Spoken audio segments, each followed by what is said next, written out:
Hari ini, perkuliahan membeda dengan biasanya karena saya menggunakan rekaman ini untuk sebagai pengganti kuliah dan ini sifatnya wajib untuk ditonton hari ini dan jangan sampai tidak ditonton hari ini karena ada tugas yang mesti dikumpulkan hari ini juga. Oke, langsung saja untuk menghemat waktu. Oke, yang kita bahas adalah ilmu geopolitik dan geostrategi dan bagaimana penerapan di Indonesia. Ini yang kita bahas tentang, pertama tahunnya ada pengantar, geopolitik dan penerapan Indonesia, dan kemudian geostrategi dan penerapan di Indonesia, dan penutup. Oke, itu yang kita bahas hari ini. Langsung saja. Manusia dan binatang memiliki pertama kesadaran ruang untuk tempat hidup dan memenuhi kebutuhan hidupnya. Kemudian kesadaran ruang selalu terkait langsung atau tidak langsung dengan kepentingan keamanan. Manusia, klan, suku, bangsa, atau negara yang memiliki kesadaran ruang meningkat menjadi hubungan emosional antara suku atau bangsa yang mendiami ruang. Kesadaran terhadap kedaulatan negara dalam batas negara dengan seperangkat hukum dan aparat penjamin keamanan dan kedaulatan negara. Ini mungkin lebih teorinya lebih besar, lebih ini lagi, tapi basicnya kayak seperti ini.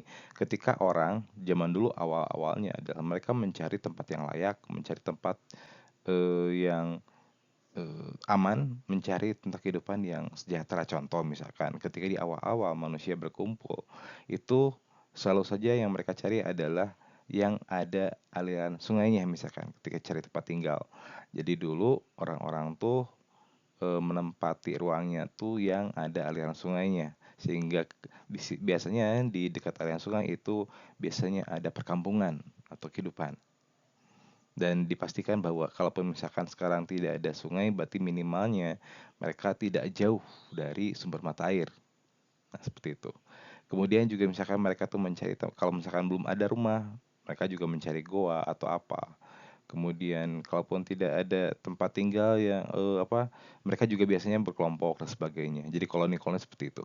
Nah, itu kan sebenarnya insting basic ketika mencari tempat yang pas, mencari tempat yang nyaman untuk tinggal. Nah, lama-lama kemudian kan kita bicara tadi tentang koloni, lama-lama kemudian perkampungan, lama-lama juga kesana kesadaran untuk membuat sesuatu yang lebih besar lagi. Contoh misalkan sebuah desa, ada administrasi, ada fungsi-fungsi dalam dalam dalam kebutuhan yang lebih kompleks lagi, misalkan ya ada kebutuhan untuk pemenuhan makanan, rasa aman, pakaian, sandang, papan, dan sebagainya. Tiap orang juga punya eksistensi dan sebagainya. Contoh misalkan ada yang hobinya bertanam, ada hobinya misalkan membuat sesuatu, material, kemudian ada yang hobinya memberikan jasa, dan sebagainya. Saya kemudian semakin komplekslah sebuah kelompok masyarakat sehingga semakin majulah kemudian masyarakat tersebut. Ya. Oke. Nah, jadi manusia kemudian tadi ada klan, kemudian suku, kemudian naik sebagai menjadi bangsa. Bangsa ini juga memang lebih ini lagi menjadi sebuah negara. Dan memang kesadaran tentang negara memang tidak menjadi sebuah hal yang menjadi proses yang panjang. Seperti misalkan kesadaran bangsa Indonesia dulu untuk membuat sebuah negara itu kan tidak begitu muncul begitu aja. Dulu awalnya Indonesia tidak bentuk negara, tapi bentuknya kerajaan misalkan. Kerajaan, berbagai macam kerajaan, lalu kemudian kita dijajah. Nah, lalu kemudian kesadaran bahwa kita tuh adalah satu bangsa yang sama, satu nasib yang sama, satu kepentingan yang sama, sehingga berjuang bersama dan muncullah kemudian kesadaran untuk membentuk negara, ya Indonesia dan sebagainya seperti itu. Ya, karena ada kesamaan visi, misi, kesamaan untuk merdeka, kesamaan kebutuhan dan sebagainya. Nah, kesadaran terhadap kedaulatan negara dalam bahasa negara dan sebagainya seperti itu. Bangsa Indonesia sepakat untuk mendirikan suatu negara national state yang plural yang perlu didukung oleh kesepakatan atas kelangsungan hidupnya, kesepakatan atas ruang hidup. Kita hidup dalam sebuah ruangan dimensi di mana walaupun memang kita termasuk bangsa yang unik. Kenapa bangsa yang unik? Karena kita Indonesia terdiri dari begitu banyaknya perbedaan-perbedaan. Begitu banyaknya perbedaan bahasa, perbedaan karakter, perbedaan budaya, perbedaan suku, dan sebagainya. Dan dibandingkan negara lain, kita termasuk yang unik. Kenapa unik? Karena kita satu negara, tapi ada banyak suku, ada banyak bangsa, ada banyak keragaman dan sebagainya. Sedangkan contoh misalkan di Timur Tengah misalkan ada satu suku, tapi itu berbagai bangsa. Kebalikannya aja. Kalau di kita satu satu negara, tapi satu bangsa, tapi banyak suku. Kalau di negara lain bahkan satu suku banyak bangsa. Seperti itu. Memang kita unik. Bahkan kita juga sebagai negara yang sebutannya sejak zaman dulu tuh terkenal dengan istilah Nusantara, artinya ada banyak pulau. Dan kita tuh emang diuntungkan dengan itu. Diuntungkan dengan banyaknya bangsa, banyaknya dan kemudian banyaknya juga kepulauan. Namun, kita dalam satu kesadaran bahwa kita satu bangsa Indonesia, itu yang kerennya. Dan kalaupun misalkan ngelihat dari strategi dan sebagainya, kita diuntungkan juga dengan kepulauan banyaknya pulau ini. Nah, nanti kita bahas seperti itu, oke. Kita masih ke teori dulu. Tentang geopolitik ini, geopolitik penggambaran data politik dan data lain yang terkait dengan pada permukaan bumi atau geografi. Geopolitik merupakan pengembangan daya geopolitik atau sosial. Negara dipandang sebagai sebuah organisme hidup yang berevolusi dalam rangka memenuhi kebutuhan masyarakat bangsanya terhadap tuntutan akan ruang untuk hidup. Itu Montrezel. Monthofer, negara geopolitik sebagai science of state yang meliputi bidang geografi, politik, ekonomi, antropologi, sejarah, dan hukum. Ruang hidup adalah prasyarat untuk mencapai cita-cita dan tujuan nasional. Kesepakatan atas dirinya, kesepakatan mencapai cita-cita tujuan nasional yang berdasar pada berbagai ajaran wawasan, darat, laut, maupun dan kombinasinya. Oke, dalam hal ini memang negara tuh ya suatu sebagai organisme hidup karena emang dari waktu ke waktu ada perubahan. Contoh misalkan Indonesia dulu sekitar 200 tahun yang lalu, 300 tahun yang lalu nggak seperti ini. Kesadaran akan negara, kesadaran akan berkumpulnya menjadi sebuah negara itu belum terbentuk. Bahkan mungkin beratus-ratus yang lalu kita masih belum tahu bahwa oh kita tuh kita belum mengenal misalkan bangsa yang lain yang terdiri dari yang ada hanya terdiri dari beberapa kerajaan yang besar misalkan. Walaupun memang dalam catatan sejarah Indonesia memiliki sejarah di mana sangat luas. Yaitu yang pertama ketika zamannya Sriwijaya dan yang kedua zaman Majapahit. Nah, di setelah kemudian Indonesia memiliki apa? Memiliki daerah yang cakupan yang sangat luas. Dan sekarang terulang lagi Indonesia memiliki cakupan luas dari Sabang sampai Merauke gitu. Walaupun memang batas-batas negara juga beda, acuannya seperti apa. Seperti misalkan Majapahit berarti batasannya adalah ketika Sumpah Palapa itu dijalankan sampai mana dan memang batas-batasnya berbeda. Dan pada saat ini misalkan batas-batasnya berbeda dari Sabang sampai Merauke. Kenapa batasannya itu? Karena Indonesia pernah dijajah oleh Belanda dan itulah batas-batas jajahan Belanda. Sehingga dari jajahan tadi muncullah kemudian batas-batas negara gitu. Dan ini dinamis ya, dan ini dinamis. Contoh misalkan ketika masa udah menjadi Indonesia saja, udah mereka dan sebagainya, misalkan, Timur Timur misalkan lepas nih ketika zaman masih B.J. Habibie. Itu kan berarti ada perubahan juga tuh bahwa secara secara geografis ternyata batas-batas negara itu berubah ketika misalkan tadi Timur Timur lepas. Dan kita nggak tahu juga, mungkin di masa depan apakah mungkin Timur Timur masuk lagi ke Indonesia atau mungkin ada daerah lagi yang kemudian terprovokasi dan sebagainya lepas atau kita nggak tahu. Atau mungkin Malaysia masuk ke Indonesia atau nggak tahu. Kita di masa depan seperti apa nggak tahu seperti apa bagaimana. Dan ini juga kadang-kadang terjadi sih, ada perubahan-perubahan kecil, misalkan batasan-batasan dengan negara lain, contoh Sigitan, kemudian Natuna dan sebagainya. Kadang-kadang ada konflik-konflik misalnya dengan negara-negara tetangga untuk memperebutkan satu wilayah. Ada seperti itu. Oke, lanjut. Jadi ini berbagai teori dan pandangan geopolitik saya mungkin bacakan cepat aja. Kalau Rudolf eh, Kellen itu pengembangan politik Renzel dan kekuasaan lebih penting daripada hukum. Hukum hanya bisa ditegakkan oleh kekuasaan. Oke, ini teorinya bahwa memang kekuasaan lebih penting daripada hukum. Maksudnya gimana? Jadi hukum itu bisa ditegakkan oleh orang-orang yang berkuasa gitu. Hukum kan aturan. Lalu aturannya apakah bisa hidup? Tidak. Kalau tidak ditegakkan oleh para penguasa. Dan penguasa juga memang harus mengacunya kepada aturan, mengacu pada hukum. Kalau tidak pada hukum, tidak ada maka si penguasa itu tadi akan semena-mena gitu. Motordorf Kjellén ini adalah seorang ahli geografi dan politikus Swedia yang dikenal karena kontribusinya dalam pengembangan disiplin ilmu geopolitik. Lahir dari tahun 1964, Kjellén ini merupakan salah satu tokoh awal yang mengembangkan konsep geopolitik sebagai studi tentang hubungan antara geografi, kekuasaan politik, dan strategi. Kjellén ini menemukan bahwa geopolitik adalah studi tentang interaksi antara faktor-faktor geografis, politik, sosial, dan menentukan kekuasaan dan politik internasional.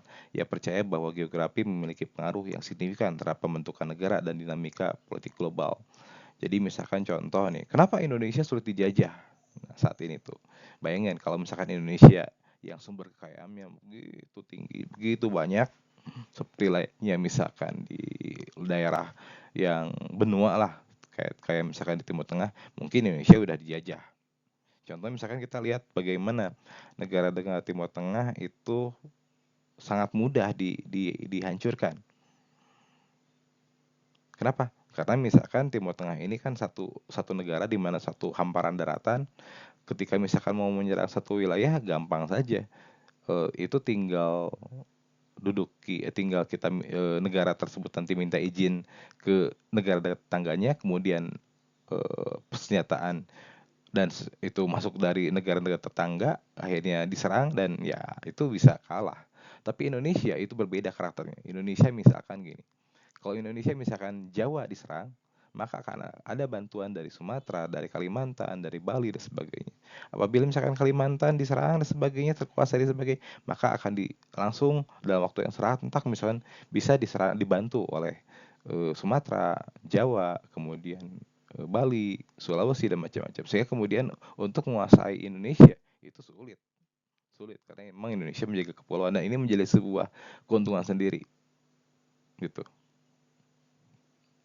Jadi geografi ini berpengaruh banget dalam kelangsungan sebuah geografi dalam geopolitik ini sendiri ngaruh, terutama untuk pertahanan keamanan. Salah satu konsep penting yang dikeluarkan oleh Kjellén adalah negara organik atau negara organikisme. Ia berpendapat bahwa negara adalah sebuah entitas hidup yang tumbuh dan berkembang seperti organisme biologis. Negara organik mempengaruhi oleh faktor geografi seperti iklim, topografi, sumber daya alam yang membentuk karakteristik dan kepentingan negara tersebut. Kjellén juga menganggap geopolitik sebagai ilmu yang terkait erat dengan konsep kekuasaan. Ia berpendapat bahwa negara-negara bersaing untuk memperoleh sumber daya dan pengaruh politik berdasarkan kota geografis mereka.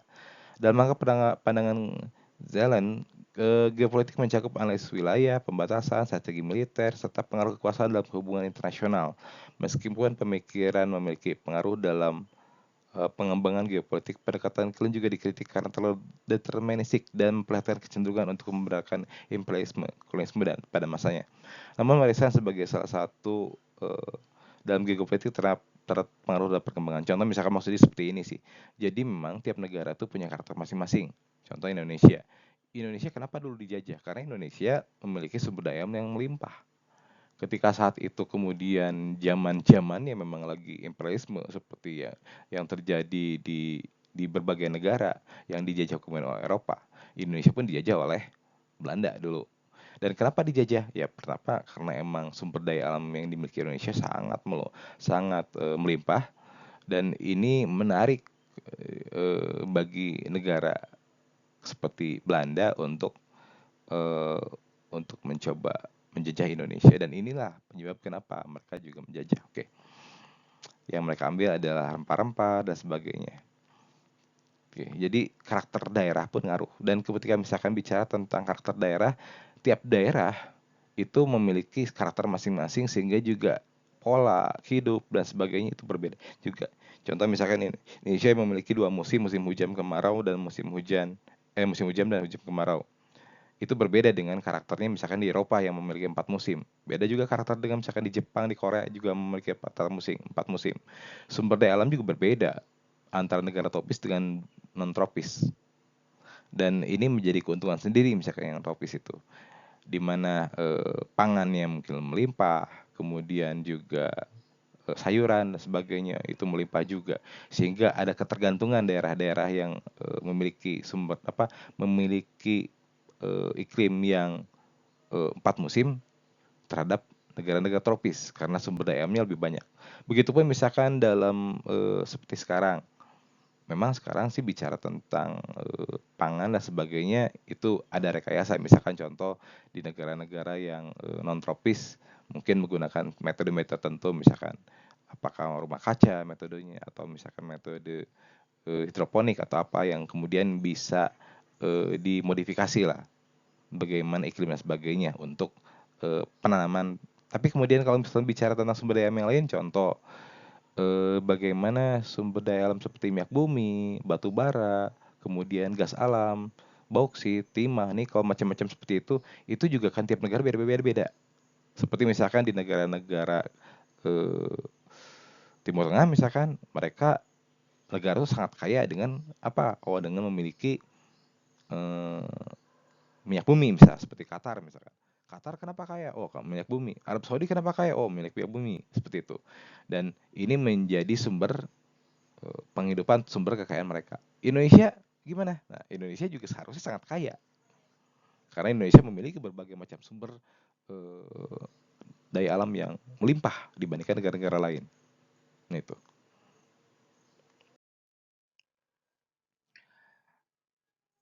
Sid Barford McKinnon ini teori yang lainnya adalah teori pulau dunia. Dan di teori pulau dunia ini ada dia membaginya menjadi Eropa, Asia, Afrika, ada pulau dunia yang dikelilingi oleh samudra dunia, katanya seperti itu. Amerika dan Australia hanyalah pulau-pulau. Satu daratan dibagi atas wilayah poros, jantung, heartland, Uni Soviet, Tiongkok. Wilayah bulan sabit dan dalam inner marginal crescent, Eropa Utara, Barat dan Selatan, Timur Tengah, Asia Selatan dan Tenggara Tiongkok. Wilayah bulan sabit luar outer crescent yaitu Kanada, Amerika, Amerika Tengah dan Selatan, Afrika Selatan, Australia dan Oceania. Teori pulau dunia ini menekankan pentingnya geografi dalam menentukan kekuatan politik strategi global. Ia memberikan bahwa persaingan di masa depan akan terpusat di pulau dunia. Jadi intinya gini sih, dia membagi pemetaan dunia pada wilayah-wilayah mana. Jadi dia lebih lebih memetakan satu daerah, strategi politik seperti apa, sekutunya bagaimana, karakter seperti apa, sehingga dia menentukan bahwa suatu data dibagi menjadi beberapa polos. Wilayah poros jantung, wilayah bulan sabit luar sebagai seperti itu. Dia membaginya seperti itu. Walaupun memang sih ini kan dinampilkan juga tidak seperti itu juga ya. Karena ada perkembangan-perkembangan berbeda. Oke. Karl Hauser. Ini pengembangan teori Ratzel juga berdasarkan teori Lebensraum dan teori autarkis. Ada 4 kekuatan politik yang mampu memimpin dunia. Yang pertama Jerman harus menguasai Eropa, Afrika. Ingat, ini teorinya tahun berapa? Sehingga zaman itu saat itu Jerman yang terutama kita ketahui di situ saat Nazi itu juga kekuatan yang begitu besar Jerman tuh. Kemudian Amerika harus menguasai Amerika Utara, Tengah dan Selatan. Uni Soviet yang sekarang udah tidak ada, yang ada Rusia. Karena Uni Soviet juga terpecah juga menjadi beberapa negara bagian. Tuh. Uni Soviet harus menguasai Rusia, Siberia, India. Jepang harus menguasai Asia Timur dan Australia. Jadi ini di titik-titik tertentu, di wilayah tertentu ditunjuk negara-negara yang kuat. Di sisi Eropa, Jerman, kemudian juga sisi yang lain ada US, Amerika, Uni Soviet, Jepang, seperti itu. Oke, wawasan bahari ini, Sir Walter Raleigh, abad 14, supremasi di lautan adalah dasar dari kekuatan Inggris membentuk line lifeline of the British Empire. Itu teorinya bagaimana sih bahwa siapa yang menguasai lautan itu bisa menguasai sumber daya juga gitu. Karena emang saat itu Inggris ya cukup cukup menguasai maritim, sehingga Inggris ini bisa melakukan ekspansi ke berbagai negara karena penguasaan maritimnya. Oke. Alfred Tyler Mahan ini dengan kekuatan darat dan laut Amerika datang menggantikan peran Britania. Nah, persyaratan pembentukan kekuatan laut, letak geografis, bangunan muka bumi, luas wilayah, penduduk, dan lembaga pemerintahan. Jadi emang ini elemen-elemen dari kekuatan sebuah negara, terutama kekuatan laut. Mulai dari misalkan geografis seperti apa. Tentu yang berbatasan dengan laut. Contoh misalkan banyak negara yang tidak memiliki laut, ada. Dan apakah mereka bisa menguasai? Tentu sulit. Namun mungkin di daratan ya mereka menguasai, tapi di lautan untuk menyeberang ke negara-negara lain yang bentuknya pulauan juga sulit. Jadi ekspansinya juga agak sulit juga gitu karena dia tidak menguasai lautan. Tapi kalau zaman sekarang kan ternyata ada pesawat terbang sebagai. Tapi kalau zaman dulu ternyata kan belum ada. Oke, bangunan bumi juga ngaruh di mana apakah itu negaranya negara kepulauan atau negara yang di benua. Kemudian juga kontur tanahnya. Contoh misalkan daerah yang tandus, daerah yang subur, kemudian juga dari berbagai macam hal lah. Luas wilayah juga jelas, karakter penduduk juga itu berpengaruh. Seperti misalkan zaman dulu, bagaimana karakter orang Mongol yang ekspansi dan sebagainya, yang nomaden juga itu pengaruh dengan misalkan karakternya orang Sunda, beda lagi dengan karakter orang Sunda. Orang Sunda karakternya adalah karakter yang nggak suka ekspansi. Boro-boro jauh jangan orang Sunda lah, dengan Mongol. Misalkan karakter orang Jawa dengan orang Sunda yang begitu dekat pun itu berbeda. Karakter orang Sunda lebih pada dia hanya sukanya diem, tinggal di tempat ya misalkan tidak merantau, tapi beda dengan orang Jawa yang kegemarnya merantau. Tapi pertanyaan kemudian, kok kenapa demikian? Kenapa orang Sunda dengan Jawa kok karakter beda? Nah, ini juga didasarkan pada karakter wilayahnya. Kalau misalkan bicara tentang karakter orang Sunda, kenapa sih mereka tuh cenderung lebih tidak merantau, cenderung lebih suka diem di daerah masing-masing, tidak kemana-mana dan hanya bercocok tanam. Kenapa? Karena daerahnya subur. Berbeda dengan misalkan di Jawa. Di Jawa, kenapa banyak orang yang pengen merantau? Karena daerahnya lebih tandus dibandingkan daerah Sunda atau Jawa Barat. Ketika daerah kemudian sulit ditanami dan sebagainya, nah itu kemudian ya mereka mengekspansi eh, ke tempat yang lain untuk mencari kehidupan, untuk mencari apa ya penghidupan yang layak lah gitu. Karena mungkin daerah lain lebih subur dan sebagainya. Sehingga ketika daerah itu lebih subur, maka perkembangan ekonomi, perkembangan dan yang lainnya itu lebih kompleks dan lebih meningkat lagi gitu.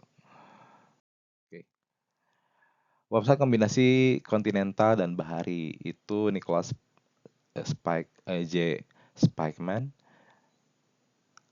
meragukan teori wilayah jantung dapat menjadi pusat kekuasaan dunia. Ini kan ramalan-ramalan sebenarnya memang teori wilayah jantung dunia, wilayah jantung. Kemudian Rimland dari Rusia lebih tinggi nilainya daripada Headland. Jangan muncul persatuan antara pusat-pusat kekuatan di Rusia yang menentang USA. Kemudian Rimland harus mampu membentuk kekuatan darat dan laut yang mampu mengimbangi. Ini sebenarnya ngelihat dari kondisi-kondisi politik geopolitik dunia saat itu, karena memang berbeda gitu, dengan saat sekarang. Nah, ini menarik, ada satu referensi tentang siasat perang Sun Tzu yang berasal dari Cina nih. Dan siasat perang Sun Tzu ini atau Sun Tzu ini seorang jenderal di mana dia membuat sebuah kitab, dan kitab ini menjadi banyak acuan dari strategi-strategi siasat perang militer seperti itu. Dan ini digunakan oleh berbagai, kalau saat ini digunakan oleh berbagai macam kepentingan, dari mulai kepentingan politik, dari kepentingan intelijen, kepentingan perang, militer, kemudian ekonomi, jadi maksudnya bisnis sebagainya. Jadi siasat perang ini juga digunakan untuk marketing, ekonomi, bisnis, macam-macam digunakan. Siasat perang ini menarik juga sebenarnya. Oke, siasat perang Sun Tzu dapat dikaitkan dengan geopolitik melalui prinsip-prinsip strategis yang diajarkan dalam karyanya. Berikut ada beberapa kaitan antar kedua konsep tersebut. Kekuasaan regional. Dalam geopolitik, negara-negara bersaing untuk memperoleh kekuasaan regional dan mengamankan kepentingan nasional mereka. Siasat perang Sun Tzu mengajarkan pentingnya pengetahuan tentang medan perang dan musuh. Dalam konteks geopolitik, hal ini dapat diterjemahkan sebagai pemahaman tentang dinamika kekuasaan regional, kepentingan negara-negara tetangga, serta kondisi politik, ekonomi, dan hal yang lain di tempat itu. Kemudian juga diplomasi dan negosiasi. Geopolitik sering melibatkan perundingan, persekutuan, atau persaingan politik antara negara-negara. Sun Tzu mengajarkan pentingnya diplomasi dan negosiasi sebagai alat untuk mencapai tujuan tanpa perlu konflik terbuka. Dalam geopolitik, ini dapat mencakup negosiasi perbatasan, perjanjian perdagangan, atau pencarian keseimbangan kekuatan melalui aliansi. Intelijen dan pengintaian. Siasat perang Sun Tzu juga menekankan pengumpulan informasi intelijen tentang musuh. Dalam geopolitik, intelijen dan pengintaian menjadi elemen penting dalam memahami strategi dan niat negara-negara lain. Informasi tentang kekuatan militer, kemampuan ekonomi, dan siasat politik negara lain dapat membantu dalam merumuskan strategi politik yang efektif. Jadi, selanjutnya lagi. Penggunaan kekuatan militer. Geopolitik sering melibatkan penggunaan kekuatan militer sebagai alat untuk mempertahankan kepentingan nasional. Siasat perang Sun Tzu menekankan pentingnya pertahanan yang kuat, serangan yang tepat dalam konteks geopolitik.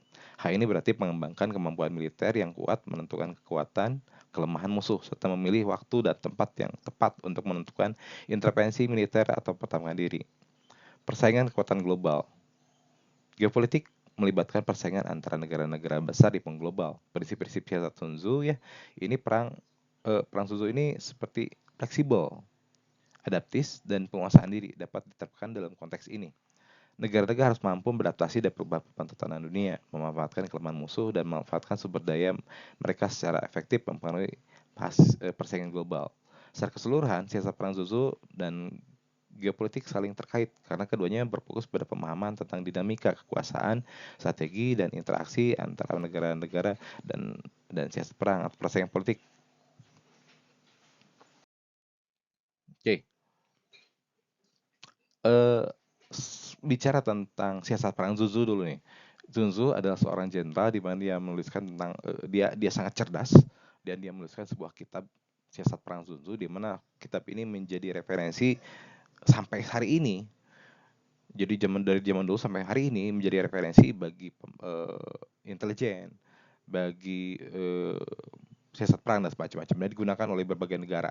Dan ini sangat cerdas sekali, di mana siasat perang ini juga melihat bagaimana menggunakan kekuatan musuh, kelemahan musuh, dan medan perang itu menjadi keunggulan sendiri dalam menentukan kemenangan.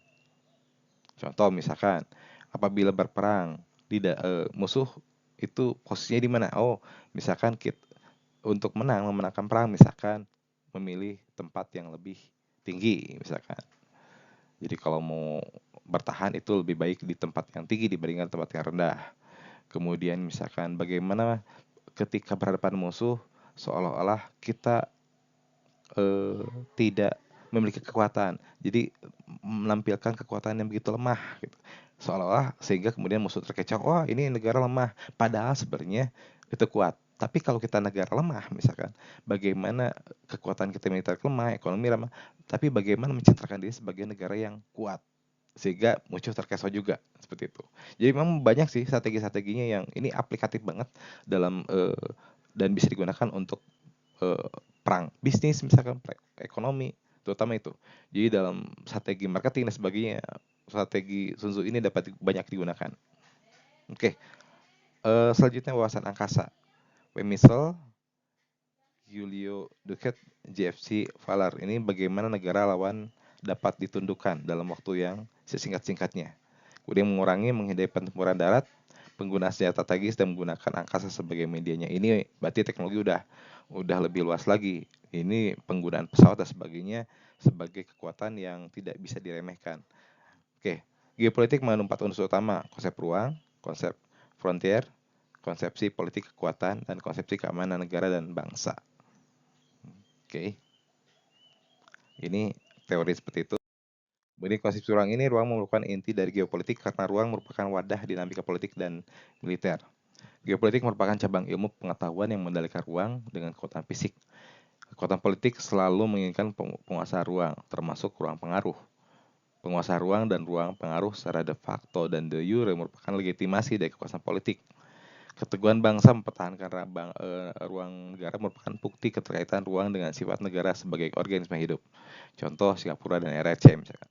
Luas wilayah negara sangat bermakna strategis. Jadi ruang ini kan jelas sebagai wujud dari kekuasaan. Contoh misalkan negara yang wilayahnya kecil dengan wilayahnya yang besar, tentu sumber daya alamnya, kekuatan politiknya, kekuatan sumber daya manusianya dan sebagainya jelas yang berbeda gitu kan. Negara kecil Singapura misalkan dengan RRC itu jelas karakternya beda, luasnya beda, daya tampung penduduknya beda, sumber daya alamnya beda, jelas. Nah, dengan mengetahui potensi diri, potensi negara tersebut, bagaimana memaksimalkan potensinya. Contoh misalkan kalau Singapura itu bagaimana memaksimalkan potensi ekonominya. Tidak mungkin mereka bisa kaya hanya mengandalkan potensi sumber daya alamnya. Bahkan kita tahu bahwa kan Singapura dulu awalnya adalah bagian dari Malaysia, kemudian bisa dibilang dibuang. Lalu kemudian bagaimana Singapura ini bisa hidup dan bisa menjadi negara yang cukup kaya lah. Karena mereka memanfaatkan geografisnya. Kenapa? Oh ternyata kayaknya dari mana? Dari adanya Selat Malaka. Ketika begitu sibuknya jalur jalur pelayaran yang melalui Selat Malaka ini dan dimanfaatkan oleh Singapura agar para kapal-kapal ini berlabuh. Dan disitulah kemudian Singapura bisa sangat kaya. Dan Indonesia walaupun sama di jalur yang sama, tapi belum bisa memanfaatkan itu. Nah, namun sedikit-sedikit Indonesia juga sekarang mulai berbenah diri, mulai meningkatkan pelayanan, meningkatkan fasilitas sebagainya untuk bisa mengimbangi Singapura agar juga banyak kapal-kapal yang berlabuh di Indonesia juga. Betul. Walaupun memang sih sebenarnya kenapa Singapura bisa begitu kuat karena ada juga bantuan-bantuan ekonomi sih dari negara-negara lain ya terutama Amerika gitu.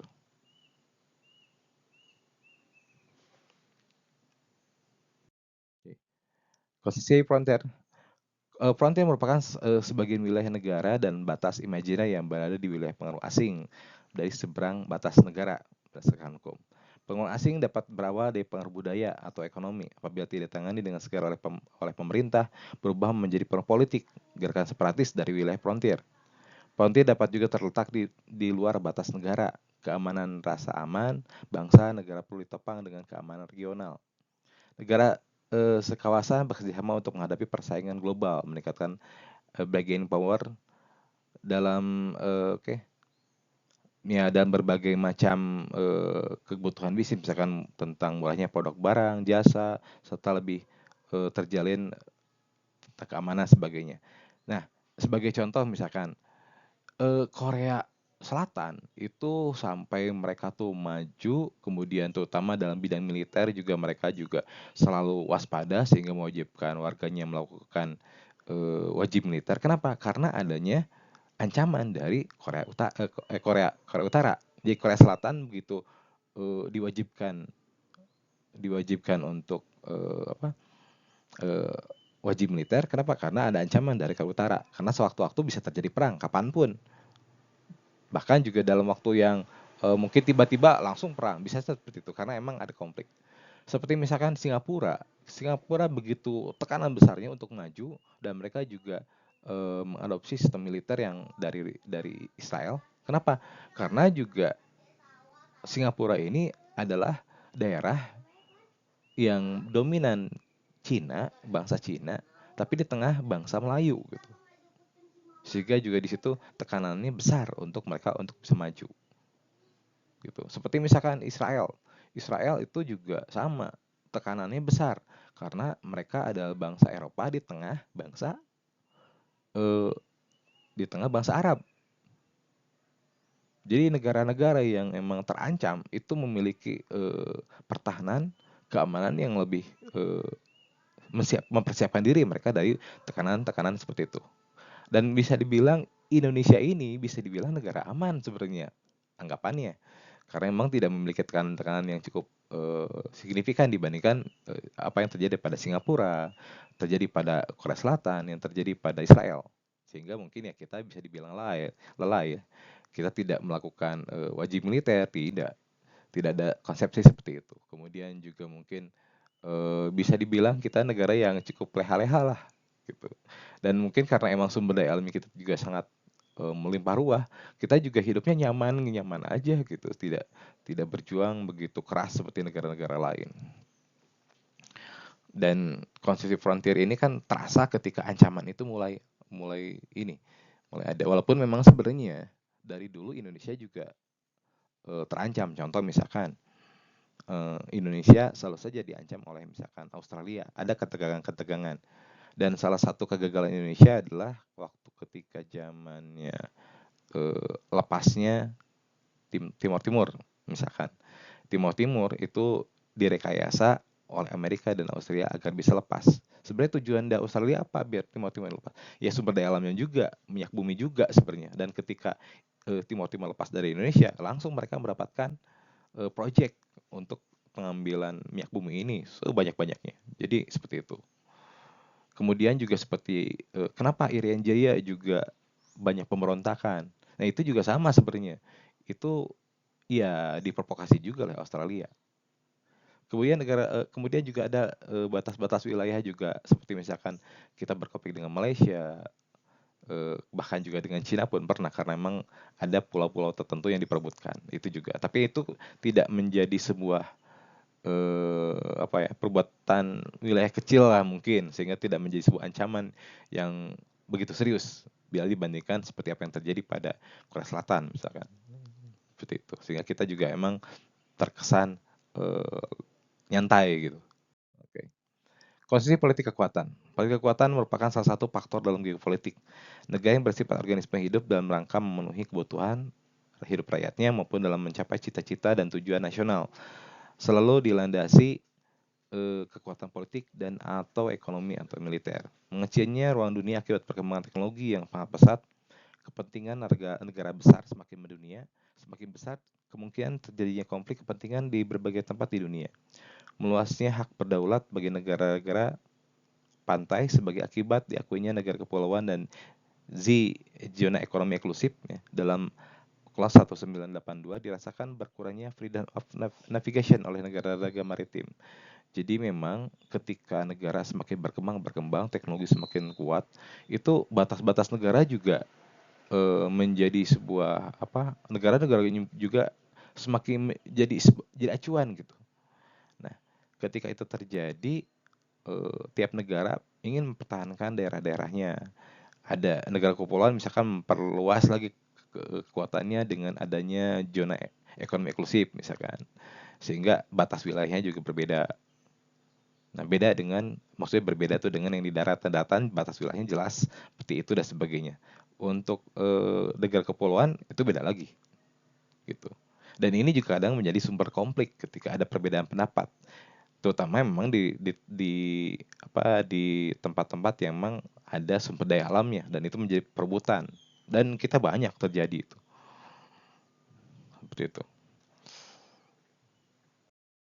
Pergeseran kepentingan ke arah maritim dan semakin mengemuka dimensi kekuatan ekonomi yang menyebabkan pertama, faktor ekonomi telah menjadikan senjata unik untuk memaksakan kehendak.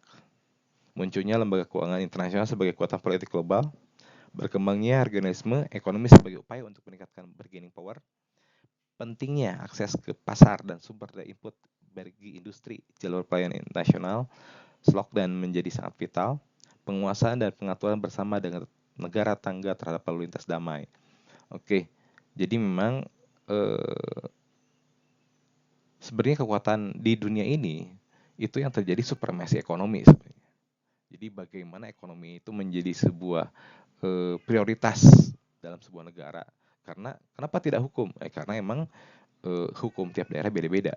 Bahkan hukum menjadi alat untuk penguasaan ekonomi seperti itu. Walaupun tiap negara mungkin mengatakan bahwa oh negara supremasi hukum, tapi sebenarnya juga yang terjadi ya supremasi ekonomi sebenarnya. Oke. Kalau bicara tentang lembaga keuangan internasional, memang sih lembaga keuangan internasional ini karena emang tadi ekonomi yang menjadi kekuatannya, maka negara-negara yang ya dikuasai lah. Contoh misalkan IMF lah, World Bank dan sebagainya. Ketika Indonesia dulu, ketika dipimpin oleh B.J. Habibie misalkan, saat itu krisis moneter, dan untuk membangkitkan itu Indonesia butuh bantuan dana dari IMF dan sebagainya. Namun, IMF juga memberikan tekanan-tekanan tertentu dan intervensi yang begitu besar. Sampai-sampai misalkan bagaimana di Indonesia itu ketika dipimpin oleh B.J. Habibie, bisa dibilang dihambat atau dilarang untuk mengembangkan kedirgantaraan Indonesia seperti itu.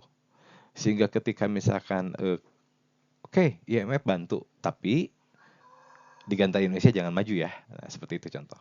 Mereka kemudian mereka begitu intervensi terhadap hal-hal yang kira-kira bisa mengganggu eksistensi mereka gitu. Terutama ada kepentingan negara-negara tertentu lah gitu. Seperti itu. Oke. Konsepsi tentang keamanan negara dan bangsa. Untuk menjamin keamanan negara dan bangsa, ruang negara diartikan real secara geografis, secara semu, maya dalam bentuk semangat persatuan kesatuan. Politik dan strategi kolonial dalam bentuk dividen impera masih tetap dijalankan oleh kekuatan-kekuatan besar dunia. Apalagi memang kalau zaman dulu, zaman Belanda, kita tahu bahwa Indonesia itu sampai diobok-obok. Jadi sebenarnya Indonesia itu sejak ya mungkin kalau katanya 350 tahun Indonesia dijajah oleh Belanda, tapi sesungguhnya tidak selama itu. Kenapa? Karena Indonesia tuh dikuasai Belanda tuh ya awal abad 19. Jadi paling totalnya menguasai Indonesia itu sekitar mungkin 37 tahun sebenarnya, tidak 350 tahun. Dan 37 tahun itu ya mereka menguasai Indonesia dan mereka memerintah Indonesia dan menjajah Indonesia mengambil sumber daya alam. Sebelum itu gimana ya? Sebelum itu yang terjadi adalah konflik antara Indonesia dengan Belanda, perang dan sebagainya seperti itu. Ada paparan, kemudian juga dilawan, akhirnya Belanda kalah, kabur seperti itu. Jadi terus seperti itu di daerah. Kemudian juga di apa? Mereka menggunakan politik dividen impera, adu domba seperti itu. Kemudian ada yang berhasil, ada yang tidak, seperti itulah. Nah,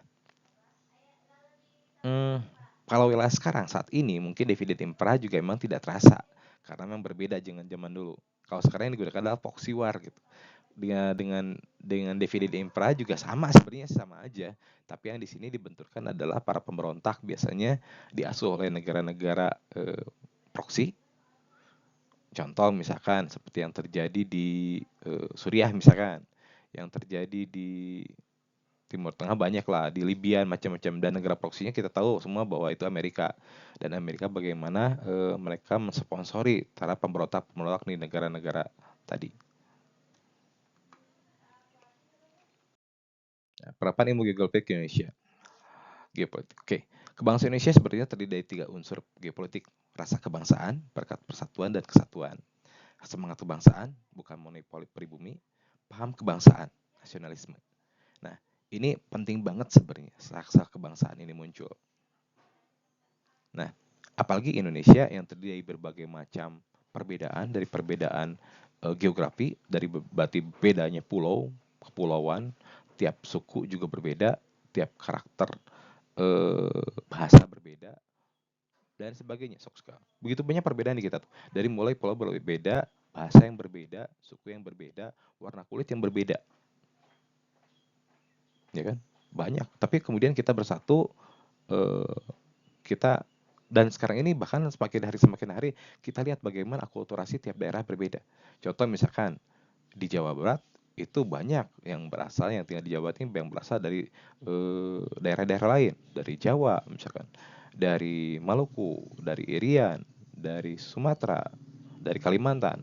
Begitupun Kalimantan sekarang, apalagi dengan dirikan KN, misalkan dari berbagai macam daerah ada perwakilan di situ untuk tinggal di situ. Dari Sumatera juga sama dan sebagainya seperti itu. Apalagi sekarang tuh di mana terjadi desentralisasi. Kalau zaman dulu sentralisasi, di mana tiap daerah juga perkembangan ekonominya masih tersentral di Jakarta sehingga banyak orang yang kumpul di Jakarta. Tapi sekarang tiap daerah juga memang punya kemajuan-kemajuan sendiri. Daerah yang memiliki sumber daya alam yang cukup banyak, ya di situ juga banyak orang berkumpul. Jadi sekarang merata gitu. Kalau zaman dulu ketika zamannya Orde Baru itu kumpul di Jakarta, kalau sekarang justru tiap daerah memiliki keunggulan-keunggulan sendiri. Contoh misalkan Kalimantan, orang-orang Jawa banyak yang kemudian datang ke Kalimantan dan mengembangkan sumber daya alam, batu bara, minyak bumi dan sebagainya. Begitupun Sumatera, begitupun Lampung dan sebagainya. Jadi sekarang tidak ada sekat-sekat wilayah gitu. Seperti itu. Sarparma dapat dibina melalui proses pendidikan dalam arti luas. Geopolitik Indonesia merupakan hakikat dari wawasan Nusantara yang mengandung konsepsi tiga: persatuan kesatuan di bidang politik, ekonomi, dan sosial, pertahanan, keamanan. Ya. Ilmu atau teori geostrategi dan penapakan di Indonesia. Pada awalnya, geostrategi diartikan sebagai geopolitik untuk kepentingan militer atau perang. Di Indonesia, geostrategi diartikan sebagai metode untuk mewujudkan cita-cita dan tujuan nasional yang tercantum dalam pembukaan Undang-Undang Dasar 1945 melalui proses pembangunan nasional. Geostrategi Indonesia berawal dari kesadaran bahwa bangsa dan negara di Indonesia mengandung banyak anasir pemecah belah. Yang setiap saat dapat meledak mencabik-cabik persatuan dan kesatuan bangsa. Dalam kondisi tercabik-cabik kita menjadi bahan tertawaan di forum internasional. Jadi memang sih karena emang kita tuh negara yang begitu banyak perbedaannya ada seperti itu. Bahkan juga ada para politik, ada pemain politik dan sebagainya kayak gitu yang mencoba memecah belah demi kepentingan politik sendiri. Misalkan contoh, ada beberapa tokoh-tokoh politik yang mengancam misalkan karena dia terancam secara hukum sebagainya, lalu kemudian yang mengancam pemerintah, oke, jangan diperlakukan seperti ini. Kalau misalkan nggak diperlakukan seperti ini, maka kami akan melakukan ada pemberontakan lah atau ada kekacauan keamanan. Itu yang ngomong orang Jakarta. Tapi proses yang terjadi adalah kekacauan di mana? Misalkan di daerah Maluku, di daerah mana gitu yang sebenarnya itu realisasi dari ancaman dia sebenarnya. Dan itu yang terjadi di Indonesia tuh. Perang antar agama misalkan. Sebenarnya penyebabnya apa? Politik sebenarnya. Tapi yang tampil di permukaan itu seolah-olah ya permasalahan agama. Padahal bukan agama, di belakangnya politik. Gitu, seperti itu. Itu banyak terjadi di kita tuh. Dan orang-orang yang memanfaatkan politik untuk ya kepentingannya gitu. Dia mengancam pemerintah secara ini ya, mengancam pemerintah secara eh, sembunyi-sembunyi, maksudnya tidak terang-terangan, kita tidak tahu seperti itu. Tapi yang terjadi sebenarnya banyak konflik-konflik terjadi di Indonesia karena masalah agama dan sebagainya. Itu sebenarnya sumbernya dari apa? Dari masalah politik. Dan itu menjadi bantawaan di luar negeri itu karena mungkin ya orang luar negeri pun tahu sebenarnya kenapa bisa terjadi seperti itu. Gitu. Dan ini kenapa bisa terjadi? Karena emang kita negara demokrasi yang tidak tirani ya. Sehingga banyak di kita tuh yang memang eh, terutama mafia-mafia yang mencoba mengambil keuntungan sendiri dengan memanfaatkan kondisi politik dan perbedaan-perbedaan yang ada gitu. Oke. Atas dasarnya ancaman yang laten, terutama dalam bentuk SARA, maka geostrategi sebagai metode pembangunan mengandung metode pembentukan keuletan dan pembentukan ketangguhan bangsa dan negara. Keuletan dan ketangguhan dibangun tidak hanya ditunjukkan kepada individu warga bangsa, tapi juga kepada lembaga, sistem, dan lingkungan. Politik dividen Pascalia menggunakan teori geopolitik yang menetapkan tapak kultur satu suku bangsa dijadikan provinsi, tapak subkultur dijadikan keresidenan untuk kabupaten. Warisan ini masih diteruskan oleh pemerintah Republik Indonesia yang juga digunakan dasar untuk pemekaran daerah. Jadi memang dalam pengkotak-kotakan daerah-daerah dengan batas-batas tertentu, nama-nama wilayah administrasi itu juga ditentukan dari karakternya gitu kan. Sehingga karakter ini bisa lebih mudah dalam beradaptasi dalam kebiasaan, dalam hukum, dalam ekonomi dan sebagainya. Nah, gitu. Dan hal ini juga potensi yang laten sekali di Indonesia tuh yang memang yang saat ini sampai sering dijadikan sebagai bahan untuk memecah belah yaitu ya masalah agama. Masalah agama ini menjadi sesuatu komoditi yang begitu sangat laku di Indonesia sehingga banyak para politisi yang menggunakan agama sebagai alat untuk menguasai daerah atau menyerang lawan politiknya. Banyak itu agama digunakan. Dibandingkan kesukuan, dibandingkan bahasa, dibandingkan yang lain. Walaupun memang juga pernah juga masalah kesukuan yang jadi masalah pecah. Para peneliti negara Indonesia tidak mengutamakan pendekatan melting pot, tetapi dengan pendekatan kekeluargaan. Kepentingan negara harus diutamakan daripada kepentingan anggota keluarga sebagai individu. Kepentingan nasional harus didahulukan daripada kepentingan provinsi. Kepentingan provinsi harus didahulukan daripada kepentingan kabupaten. Jadi dalam hal ini ada kepentingan lebih besar dibandingkan kepentingan yang lebih kecil. Mengutamakan kepentingan lebih besar dibandingkan kepentingan yang lebih kecil lagi. Oke. Dalam masyarakat plural dan majemuk, berdasarkan kekeluargaan, kualitas kekeluargaan diwujudkan dalam bentuk integrasi, bukan agregasi dengan semangat gotong royong. Kualitas ketangguhan diwujudkan melalui kekuatan setiap entiti, komponen, unsur, pelaku, dan integrasi. Memang kita begitu banyak perbedaan antara wilayah satu dengan yang lainnya, sehingga di sini bagaimana membangun semangat dari banyaknya perbedaan, membangun persamaan dari banyak perbedaan ini penting, gitu. Oke. Kalau bicara tentang tujuan dan fungsi geostrategi, yang pertama geostrategi diperlukan dalam menunjang keberhasilan tugas pokok pemerintah. Jelas, suatu pemerintah juga harus melihat bagaimana sih untuk mewujudkan program, mewujudkan pembangunan dan sebagainya, mesti melihat bagaimana strategi ini dibangun ke depan. Geostrategi juga mempunyai fungsi sebagai daya tangkal terhadap aspek politik, ekonomi, sosial, budaya, dan keamanan. Ya, jelas, tiap daerah memiliki strategi masing-masing. Seperti misalkan di daerah tadi, yang misalkan daerah yang lebih subur dengan daerah yang tandus, itu berbeda gaya strateginya. Daerah pegunungan dengan daerah pantai itu berbeda karakternya. Dan ini bagaimana untuk meningkatkan ekonominya, bagaimana penguasaan politiknya, dan seperti itu. Sifat geostrategi manunggal, maksudnya menyatu, mawas ke dalam, kewibawaan, berubah menurut waktu karena memang mesti fleksibel gitu kan. Tidak membenarkan sikap kekuasaan dan adu kekuatan, enggak, tapi memang bagaimana suatu daerah dengan lain daerahnya itu saling inilah bekerja sama dan seperti itu, tidak untuk berkompetisi gitu. Percaya pada diri sendiri, tidak tergantung pada pihak lain. Ketergantungan membuat kita semakin lemah dan daya tawar kita semakin rendah.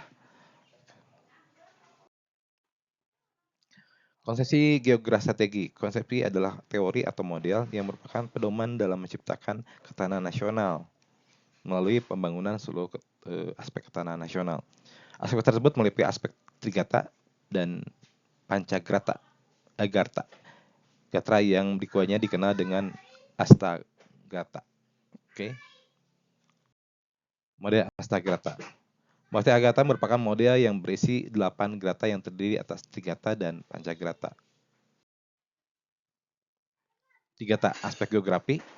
Ini berarti bagaimana kontur, posisi, karakter dari permukaan bumi. Sumber daya alam, apa yang terkandung itu, misalkan daerah yang memiliki sumber daya alam contoh minyak bumi, kemudian daerah yang subur, kemudian ada sebagainya. Kemudian yang ketiga, keadaan dan kemampuan penduduk, demografi, bagaimana karakter penduduknya, seperti apa penduduknya, misalkan penduduknya ternyata memiliki karakter seperti ini, itu berbeda kan. Misalkan karakter orang yang di pedungan dengan karakter orang yang di daerah pantai itu berbeda karakternya.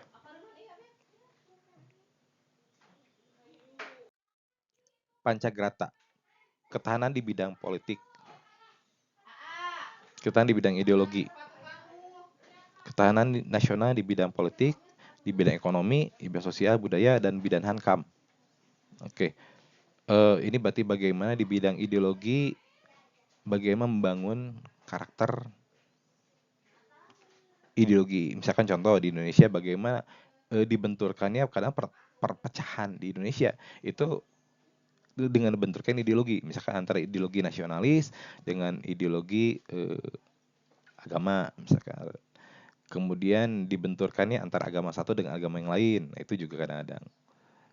Karena politik nasional di bidang politik. Nah, ini kadang-kadang ada tokoh-tokoh politik yang ingin ngambil keuntungannya sendiri. Nah, seperti itu.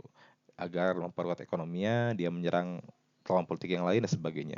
Dan kadang-kadang demi kepentingan politik dia mengorbankan kepentingan nasional besar.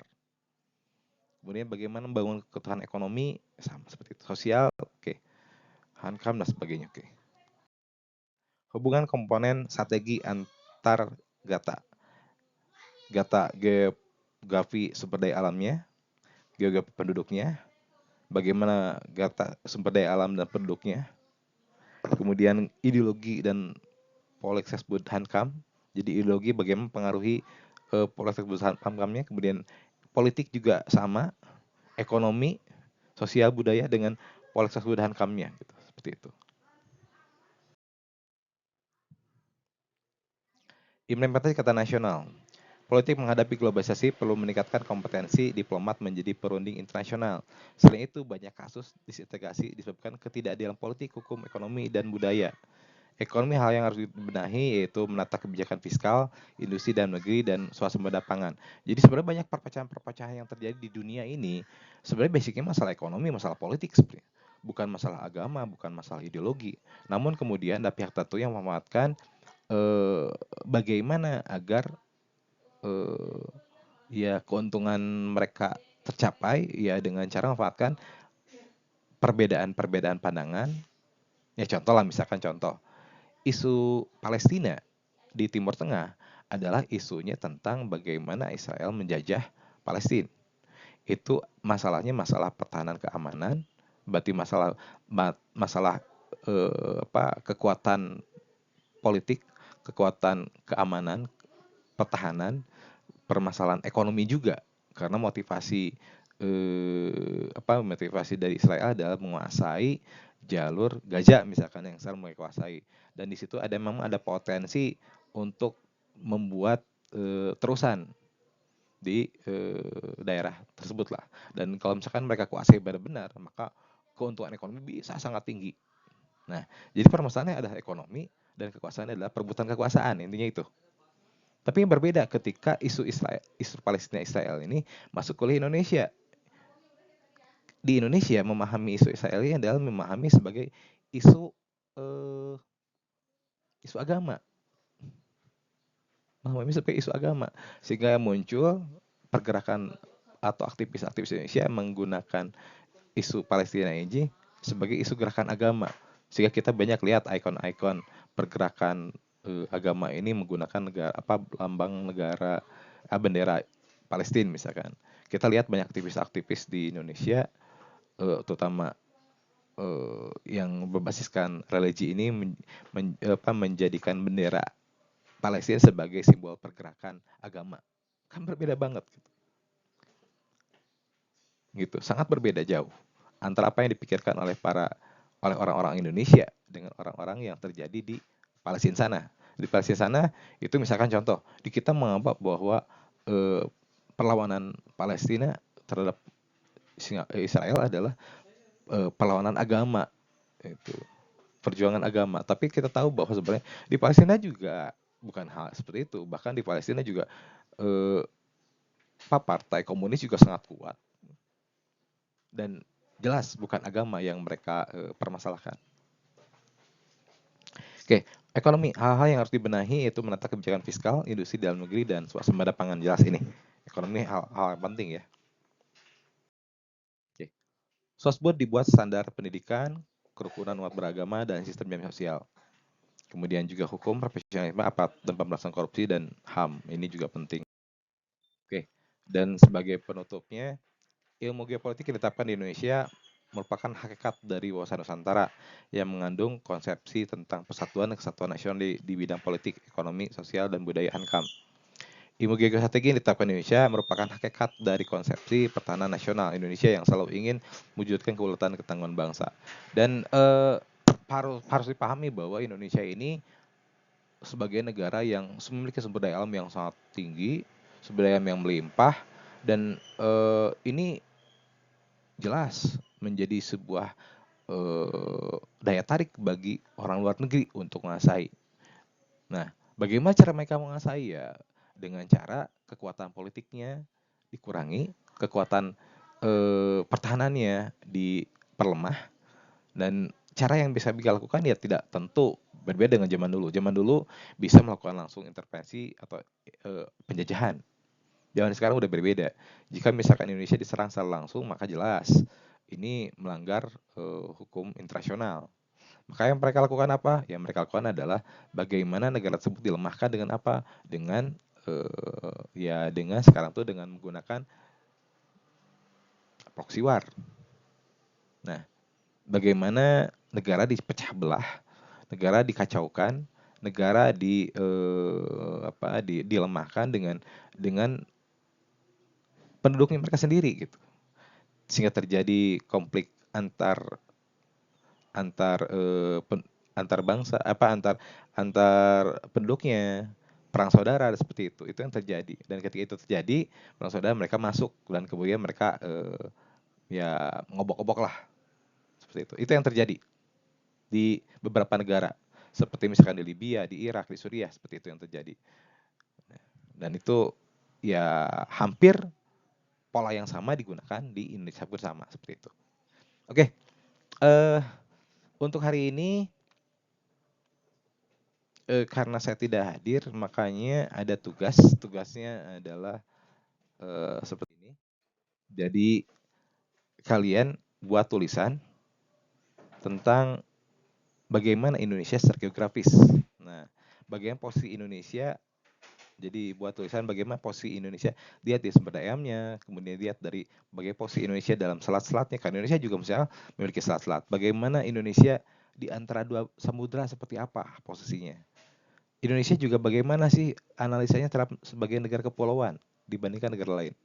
Kemudian Indonesia posisinya sebagai negara yang dilewati oleh khatulistiwa atau sebagai negara yang tropis. Ini coba analisa bagaimana keuntungannya dan apa kerugiannya seperti itu. Dan hari ini saya tunggu hasilnya. Jadi untuk hari ini sebagai bukti dari kehadiran itu saya tunggu hasil dari analisa ini sebagai tugas untuk hari ini dan dikerjakan hari ini. Oke, seperti itu ya. Dan hari ini mungkin pertemuan sebelum UAS ya. Sebelum UAS. Jadi mungkin nanti juga minggu depan karena mungkin libur, tapi nanti akan disampaikan materinya juga melalui online seperti ini. Nanti pengumpulan untuk isi dan sebagainya mungkin minggu depan. Oke, mungkin gitu aja. Terima kasih atas perhatiannya dan saya harapkan kalian menonton video ini dari awal sampai akhir ya. Oke. Assalamualaikum warahmatullahi wabarakatuh.